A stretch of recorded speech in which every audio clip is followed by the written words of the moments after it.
Hey, good morning, everyone. Sorry I can't bring you a PowerPoint this morning. I had difficulty with my audio, which I have been trying to resolve for 90 minutes now, and it is not working.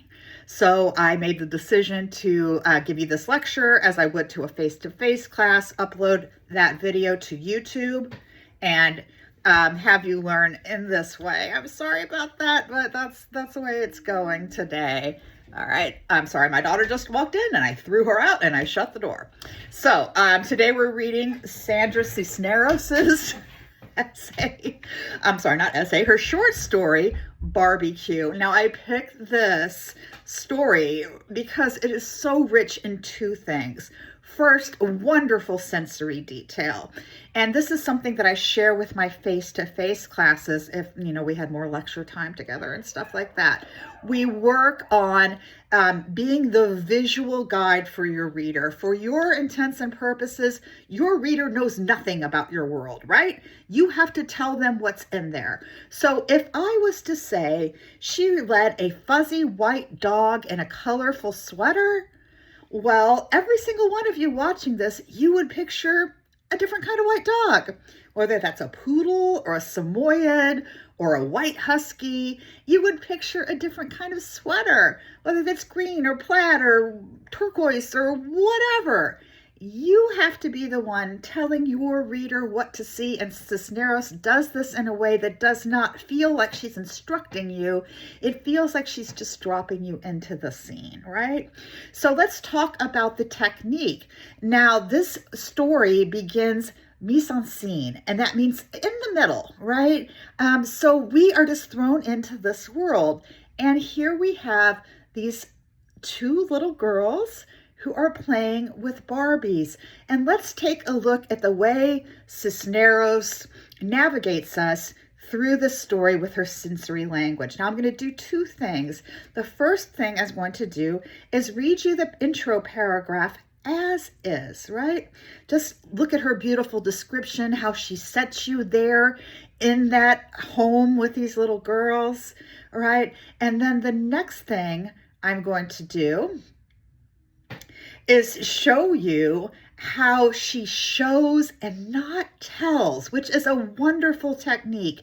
Your reader has intelligence. Your reader can figure these out. Your reader does not want to be directly told what to think, because nobody likes that, but they want to be able to infer, to create, to see the meaning that you have created for them. Okay, so let's read the first paragraph as written, and then I'm going to read it to you without any descriptive language. Okay, and we'll see how that sounds.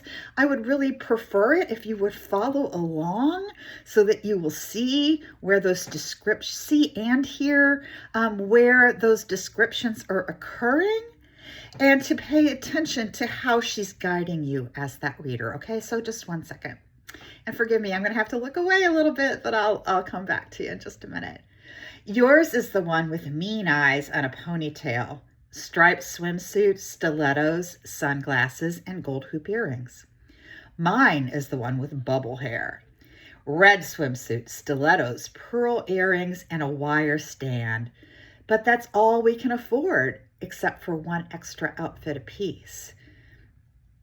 Yours, red flare, sophisticated A-line coat dress with a Jackie Kennedy pillbox hat, with white gloves, handbag, and heels included. Mine, solo in the spotlight, evening elegance in a black glitter strapless gown with a puffy skirt at the bottom like a mermaid tail, formal length gloves, pink chiffon scarf, and mic included.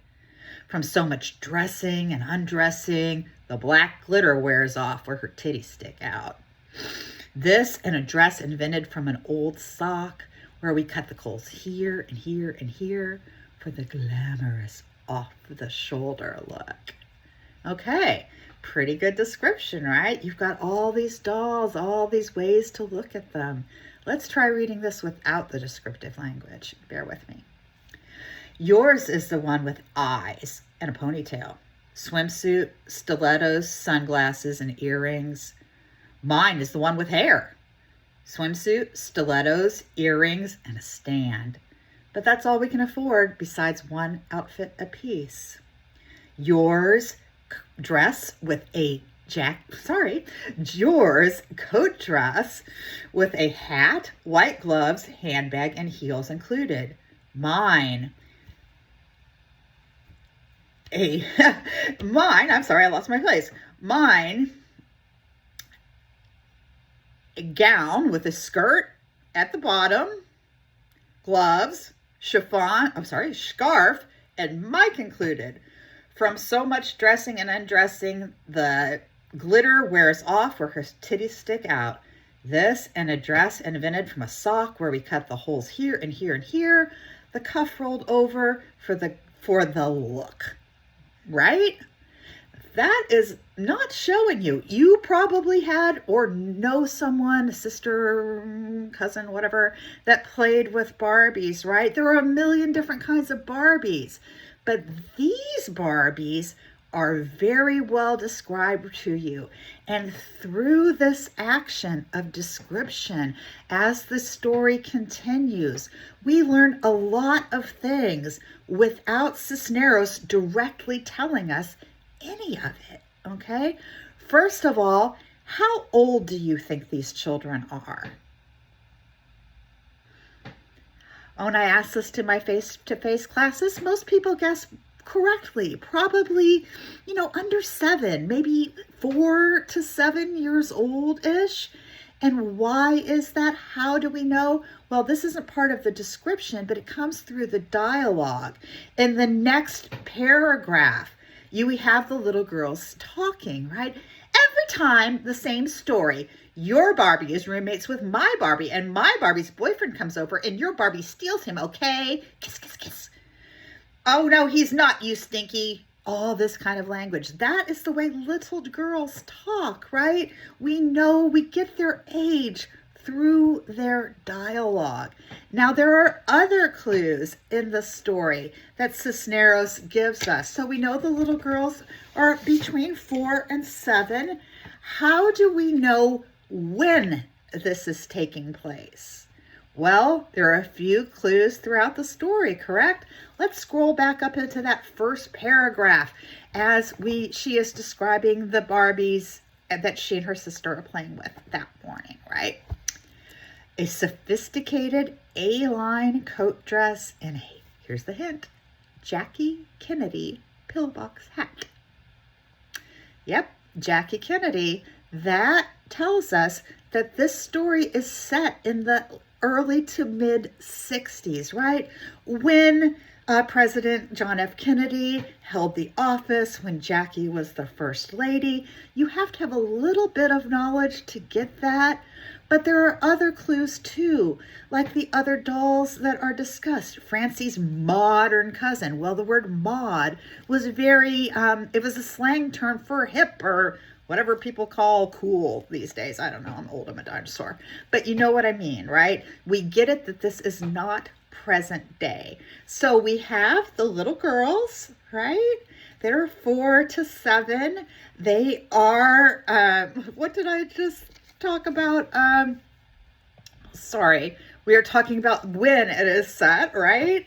In the early 60s. Now we're going to talk about where it's set. Now, when I ask my face-to-face students for clues, they generally are able to say it's in the United States, right?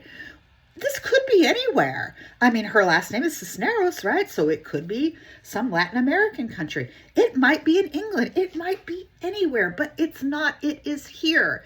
Not only for the Jackie Kennedy comment, but the locales. Halstead Street, the Dan Ryan Expressway. You probably don't know this because we're Texans, but people that have traveled and live in that area would know that these are locations in Chicago, Illinois, okay? So the Maxwell Street Market, That was something my own mother, who had relatives in Chicago, we are lifelong Texans, but she would talk to me when I was a child about going to Halsted Street, to this wonderful outdoor market in the, I guess that would be in the late 50s from my mom. So we have all of these details. Now, the other detail is her speaking about their socioeconomic status. Now, I don't know about you, but no one that is wealthy that I know frequents flea markets. Nobody that I know who has money would be happy that their dolls got burnt, sort of slightly melted Barbies, because that was better than nothing, right? So we have all of this information in this, what, 2-page story? We have it that was set in the 60s in Chicago at a fire sale, a Maxwell Street flea market fire sale. Her dolls are also, period appropriate. So look at all that information and how the author shows you exactly what she wants you to see, does not leave ambiguity, does not tell you every single thing. It respects your intelligence and allows you to figure out details. Those are the hallmarks of good writing, and that's what you should be aiming for. Talk about the prompt here in a second. Let me scoot over and make sure I'm not forgetting anything. I'm sorry, hold on. I am not re-recording this, so you guys are gonna wait. Hang on one second. So what are you up to? What do you want for Christmas? Hang on. Isn't all this logging in just so super fun with the 2-factor authentication, which I understand is necessary, but is still very annoying, and I would just like to switch between my apps every once in a while without doing this all the time. All right.